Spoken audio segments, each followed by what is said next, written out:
বঙ্গোপসাগরে সৃষ্ট ঘূর্ণিঝড় মুগজা মিউয়ের প্রভাবে অন্ধ্রপ্রদেশ, চেন্নাই এবং উড়িষ্যা এবং আমাদের পশ্চিমবঙ্গেও তার প্রভাব পড়েছে এবং ঝড় বৃষ্টি হচ্ছে। চেন্নাই এবং অন্ধ্রপ্রদেশে অবস্থা খুবই করুণ। সেই করুণ অবস্থায় এই যে ভিডিওটা আপনারা দেখছেন, চেন্নাইয়ের ভিডিও। চেন্নাই শহরের অসহায় পশুকে বাঁচাচ্ছে দুজন লোক। সেলফি তুলে ছবি পোস্ট করলে, স্ট্যাটাস দিলে পশুপ্রেমী হওয়া যায় না। কুকুর নিয়ে বিছানায় ঘুমিয়ে থাকলে পশুপ্রেমী হওয়া যায় না। কুকুর নিয়ে রাস্তায় ঘুরে বেড়ালে পশুপ্রেমী হওয়া যায় না। কুকুর নিয়ে দামি গাড়ি করে ঘুরলে পশুপ্রেমী হওয়া যায় না। পশুপ্রেমী তখনই হওয়া যায় যখন পশুরা বিপদে থাকলে, বিপদে পড়লে বা তাদের অসহায় সময়ে তাদের পাশে দাঁড়িয়ে যোগ্য সুরক্ষিত জায়গায় তাদেরকে নিয়ে গেলে। আপনারা ভিডিওটা দেখছেন, এটা একটি চেন্নাইয়ের বৃষ্টিতে যখন প্রায় বন্যার পরিস্থিতি, তখন এই দুটো মানুষ ভ্যান নিয়ে গিয়ে অসহায় দুটো কুকুর যারা ডুবে যাচ্ছে উদ্ধার করেছেন।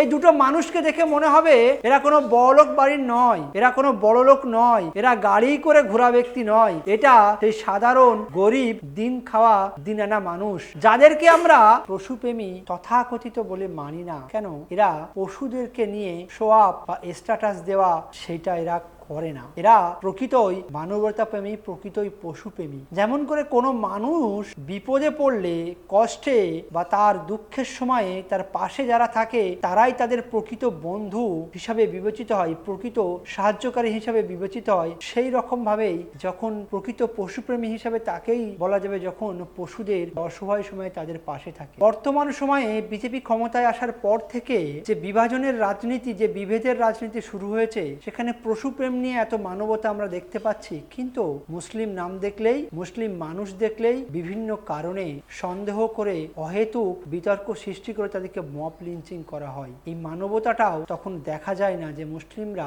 পশুদের থেকেও নিকৃষ্ট বলে তাদেরকে লিঞ্চিং করা হয়।